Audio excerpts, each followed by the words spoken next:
Kuna tetesi ambazo zilikuwa zinaendelea na zinaendelea mpaka hivi sasa kuhusiana na tukio alilofanya Djigui Diarra Screen Protector, ambalo lilikuwa kiufupi halikuwa tukio la kiungwana kwa mujibu wa sheria na kanuni za mpira, na kunyoshea vidole waandishi wa habari. Lakini pia kuna tukio ambalo Diarra alionyesha akitaka kupigana na muamuzi. Sasa Ally Kamwe Shabani, baada ya zile tafsiri za sheria kutoka bodi ya ligi zikiwa zinaeleza wazi kwamba ni makosa ya jinai, basi Ally Kamwe aja na mazito haya. Hajasema anamtetea Diarra, hajasema anamsema nani, lakini amezungumzia uhalisia, hasa kwa zile propaganda ambazo zilikuwa zinaenezwa na watu kwamba Djigui Diarra amewatukana waandishi wa habari. Na of course ni jambo ambalo amekuja nalo na kulizungumzia kiundani zaidi juu ya hilo swala, kwamba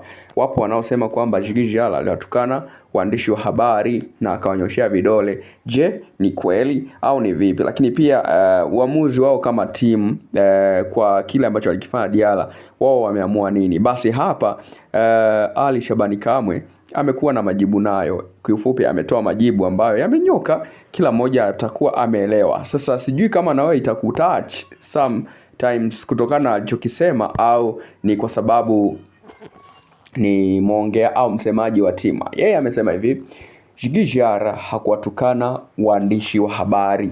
Watu kwanza hapo walivumisha, kwa sababu ile njia iliyokuwa inapita ilikuwa sio njia ya waandishi wa habari. Pale walikuwepo kikundi cha mashabiki wa timu fulani, hakuitaja, akasema wale walikuwa wanamzomea wakati anapita. Sasa yeye alikuwa tayari yuko kwenye tempa la hali ya juu. Sasa kwa sababu alikuwa kwenye tempa la hali ya juu, ndio akashindwa kujizuia na kunyosha kile kidole. Lakini sio kwamba anatetea